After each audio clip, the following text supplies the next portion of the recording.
ಆತ್ಮೀಯ 4 ಸಾರಿಗೆ ನಿಗಮದ ನೌಕರ ಬಂಧುಗಳೇ, ನಮಸ್ಕಾರ. ಬಂಧುಗಳೇ, ಎಲ್ಲರ ನಿರೀಕ್ಷೆ ಬಜೆಟ್ನತ್ತ ಇತ್ತು.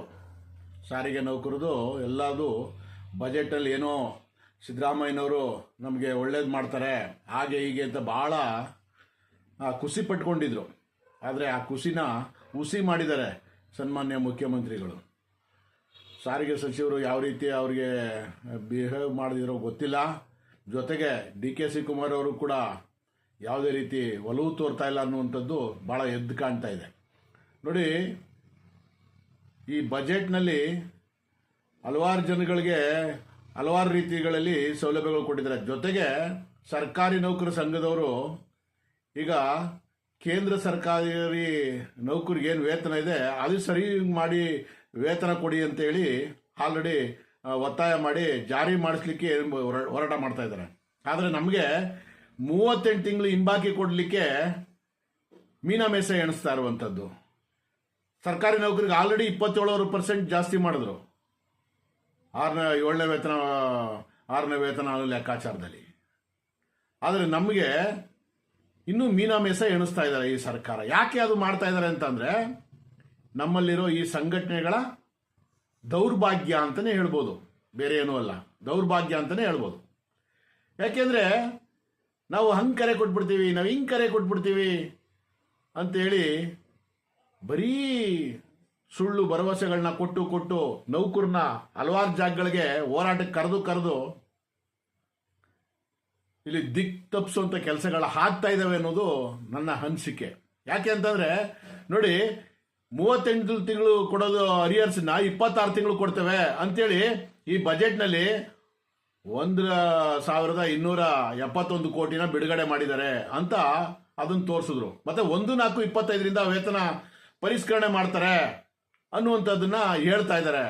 ಆದರೆ ಅದು ಮಾಧ್ಯಮದವರು ನಮಗೆ ಕೊಡಬೇಕಾಗಿರುವಂಥ ಹಿಂಬಾಕಿನ ಏನೋ ಸಾರಿಗೆ ನೌಕರಿಗೆ ಒಳ್ಳೆ ಬಂಪರ್ ಬಹುಮಾನ ಅಂತೇಳಿ ಬಿಂಬಿಸ್ತಾ ಇದ್ದಾರೆ. ಮಾಧ್ಯಮದವ್ರು ನಾನು ಕೇಳ್ಕೊಳ್ಳೋದಿಷ್ಟೇ, ಯಾವುದ್ರಿ ಸ್ವಾಮಿ ಬಂಪರ್ ಬಹುಮಾನ? ಸುಮ್ಮನೆ ಅನಾವಶ್ಯಕವಾಗಿ ಅದು ಏನು ಹೇಳಿದ್ದಾರೆ ಏನು ಮಾಡಿದ್ದಾರೆ ಅದನ್ನ ಫಸ್ಟು ಸರಿಯಾಗಿ ಆಲಿಸಿ. ಯಾಕೆ ಅಂದರೆ ಇವತ್ತು 38 ತಿಂಗಳು ಅರಿಯರ್ಸ್ ಕೊಡೋದಕ್ಕೆ 26 ತಿಂಗಳು ಕೊಟ್ಟಿರುವಂಥದ್ದು ಇದು ಬಂಪರಾ? ನಮಗೆ ಕೊಡಬೇಕಾಗಿರೋದು ನ್ಯಾಯಯುತವಾಗಿ ಕೊಡಬೇಕಾಗಿರುವಂಥದ್ದು, ಬೇರೆ ಯಾವುದೂ ಅಲ್ಲ. ಮತ್ತೆ 1/4/25 ವೇತನ ಪರಿಷ್ಕರಣೆ ಮಾಡ್ತೀವಿ ಅಂತ ಅವ್ರು ಹೊರಟಿದ್ದಾರೆ. ಇವರು ಭರವಸೆ ಏನು ಕೊಟ್ಟಿದ್ರು ನೌಕರಿಗೆ? ಚುನಾವಣೆ ಸಮಯದಲ್ಲಿ ಏನು ಹೇಳಿಕೆಗಳು ಕೊಟ್ಟಿದ್ರು? ಎಲ್ಲೋಯ್ತು ಅವೆಲ್ಲ?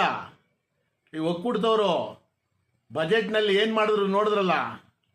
ಈಗಲಾದ್ರೂ ಒಗ್ಗೂಡಿ ನೌಕರಿಗೆ ನ್ಯಾಯ ಕೊಡಿಸುವಂಥದ್ದು ನೋಡ್ರಿ. ಈ ಜಂಟಿಯವರು ಒಕ್ಕೂಟದವರು ಈ ಥರ ಒಂದೊಂದು ಏನೋ ಇವರಿಬ್ಬರು ಬಣಗಳಾಗಿ ನೌಕರಿಗೆ ನ್ಯಾಯ ಸಿಗ್ತಾ ಇಲ್ಲ. ಯಾಕೆ ಅಂತಂದರೆ 12 ತಿಂಗಳು ಹೋದರೆ ಈಗ ಆಲ್ರೆಡಿ ರಿಟೈರ್ಡ್ ಆಗಿದಾರಲ್ಲ, 30 ವರ್ಷ 35 ವರ್ಷ ದುಡ್ದು ಅವ್ರಿಗೆಷ್ಟು ಅನ್ಯಾಯ ಆಗ್ತದೆ. ಮತ್ತೆ 1/4/25 ಅಂದರೆ ಇದು 15 ತಿಂಗಳು. ಇಲ್ಲಿ ದುಡ್ದು ಹೋಗ್ತಾ ಇರೋರಿಗೆ ಎಷ್ಟೆಷ್ಟು ಅನ್ಯಾಯ ಆಗ್ತದೆ, ಇರೋರಿಗೆ ಎಷ್ಟು ಅನಾನುಕೂಲ ಆಗ್ತದೆ. ಇನ್ಕ್ರಿಮೆಂಟ್ಗಳು 2 ಇನ್ಕ್ರಿಮೆಂಟ್ಗಳು ಹಂಗಂದ್ರೆ ಅದು 12 ತಿಂಗಳು, ಇದು 15 ತಿಂಗಳು, ಇವ್ರಿಗೆ 2.5 ವರ್ಷ ಆಗ್ತದೆ. 2.5 ವರ್ಷ ಅಂದ್ರೆ ಒಂದು ಏನು ವೇತನ ಪರಿಷ್ಕರಣೆ ಇರ್ತದೆ ಅದೇ ಕಳ್ಕೊಳ್ಳುವಂತ ಕೆಲಸಗಳಾಗ್ತಾ ಇದಾವೆ. ಲಕ್ಷಾಂತರ ರೂಪಾಯಿ ನೌಕರಿಗೆ ಅನ್ಯಾಯ ಆಗ್ತದೆ.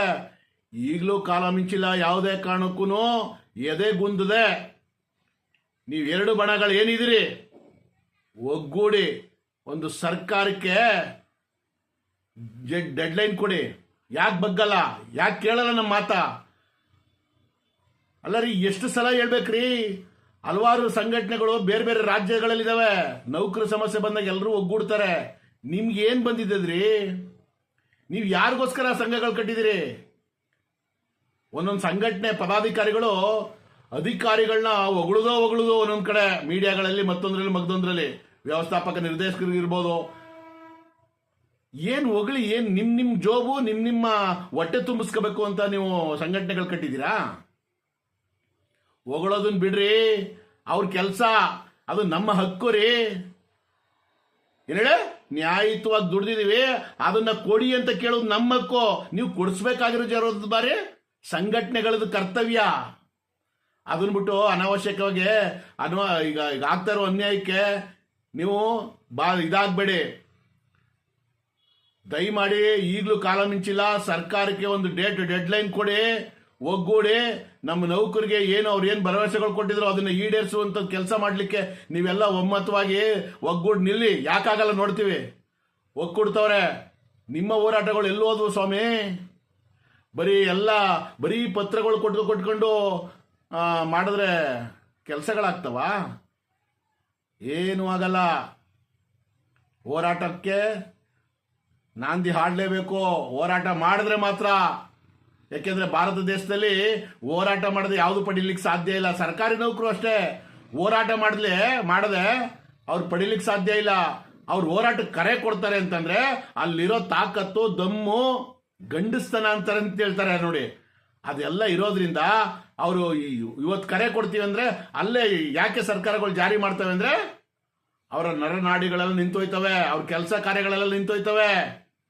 ಅದರಿಂದ ಎದುರಿ ಅವ್ರಿಗೆ ಕೊಡ್ತಾರೆ. ಅವರು ಹೋರಾಟ ಮಾಡದೆ ಏನು ಪಡೆಯಲಿಕ್ಕೆ ಸಾಧ್ಯ ಇಲ್ಲ.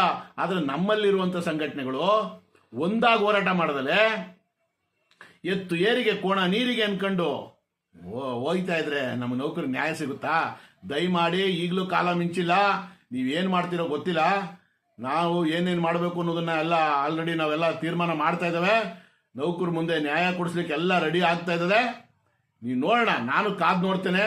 ನೀವು ಇಷ್ಟರಲ್ಲೇ ನೀವು ಕೊಟ್ಟಿಲ್ಲ ಅಂದ್ರೆ ಸರ್ಕಾರ ಏಕಪಕ್ಷ ನಿರ್ಧಾರ ಕೈಗೊಂಡ್ರೆ ಏನ್ರಿ ಮಾಡ್ತೀರಿ?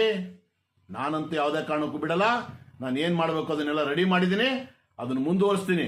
ದಯಮಾಡಿ ಎಲ್ಲ ಸಂಘಟನೆಗಳಲ್ಲಿ ಮತ್ತೊಮ್ಮೆ ಮನವಿ ಮಾಡ್ತೀನಿ. ಈ ಸರ್ಕಾರ ಯಾವಕ್ಕೆ ಇಷ್ಟೊಂದು ಆಟ ಆಡ್ತಾ ಇದೆ ಅಂತಂದ್ರೆ ನಮ್ಮಲ್ಲಿರೋ ವೀಕ್ನೆಸ್, ಅಂದ್ರೆ ನಮ್ಮ ಸಂಘಟನೆಗಳಲ್ಲಿ ವೀಕ್ನೆಸ್. ಅವ್ರು ಆಡಳಿತ ಮಾಡಕ್ ಬಂದಿರೋರಿ.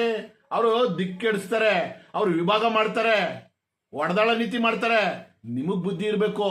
ಅದನ್ನ ಯಾವ ರೀತಿ ತಕೊಂಡು ಹೋಗ್ಬೇಕು, ನಮ್ಮ ನೌಕರಿಗೆ ಯಾವ ರೀತಿ ನ್ಯಾಯ ಕೊಡಿಸ್ಬೇಕು ಅಂತೇಳಿ ನಿಮಗೆ ಜ್ಞಾನ ಇರಬೇಕು. ನೀವು ಅಧಿಕಾರಿಗಳಿಗೆ ವ್ಯವಸ್ಥಾಪಕ ನಿರ್ದೇಶಕರಿರ್ಬೋದು, ಸಾರಿಗೆ ಸಚಿವರಿಗಿರ್ಬೋದು, ಮುಖ್ಯಮಂತ್ರಿಗಿರ್ಬೋದು ಜೈಕಾರ ಆಗ್ತಾ ಇರಿ. ನೀವು ಎಲ್ಲಿ ಗಂಟ ಆಗ್ತೀರಿ? ಎಲ್ಲ ಗಮನಿಸ್ತಾ ಇದ್ದಾರೆ ನೌಕರರು. ನಿಮ್ಗೆಲ್ಲ ತಕ್ಕ ಪಾಠ ಕಲಿಸ್ತಾರೆ. ದಯಮಾಡಿ ಈಗಲೂ ಕಾಲ ಮಿಂಚಿಲ್ಲ ಅಂತ ಹೇಳ್ತಾ ಇದ್ದೀನಿ. ನೋಡಿ, ಒಗ್ಗೂಡಿ ನ್ಯಾಯ ಕೊಡಿಸಿ. ಇಲ್ಲ ಸರ್ಕಾರ ಈಗ ಚುನಾವಣೆ ನೀತಿ ಸಮಿತಿ ಇವೆಲ್ಲ ಬರ್ತಾ ಇದಾವೆ. ತುಂಬಾ ಕಷ್ಟ ಆಗ್ತದೆ. ನೌಕರು ಜೀವನ ಮಾಡಕ್ ಆಗ್ತಲ್ಲ. ಈಗ ನೋಡಿ, ಈ ಯುದ್ಧಗಳು ನಡೀತಾ ಇರೋದ್ರಿಂದ ಇನ್ನೂ ಬೆಲೆಗಳು ಗಗನಕ್ಕೆ ಹೋಗ್ತಾ ಇದಾವೆ. ನಮ್ಮಲ್ಲಿ ಸಿಕ್ಕಾಪಟ್ಟೆ ಸಂಬಳ ಕಮ್ಮಿ ಇದೆ, ವೇತನ ತುಂಬಾ ಕಮ್ಮಿ ಇದೆ. ನೋಡಿ, ಯೋಚನೆ ಮಾಡಿ ಹೋರಾಟಕ್ಕೆ ಇಳಿರಿ. ಇಲ್ಲ ಅಂದ್ರೆ ನಿಮ್ಗೆಲ್ಲ ನೌಕರು ಸೇರಿ ನಾವು ಸೇರಿ ತಕ್ಕಪಟ ಕಲಿಸ್ತೇವೆ. ಈ ಸರ್ಕಾರಕ್ಕೂ ಕೂಡ ತಕ್ಕಪಟ ಕಲಿಸ್ತೇವೆ ಅಂತೇಳಿ ನಾನು ಮಾತು ಮುಗಿಸ್ತೇನೆ ಸ್ನೇಹಿತರೆ. ನಮಸ್ಕಾರ. ಜೈ ಹಿಂದ್, ಜೈ ಕರ್ನಾಟಕ ಮಾತೆ.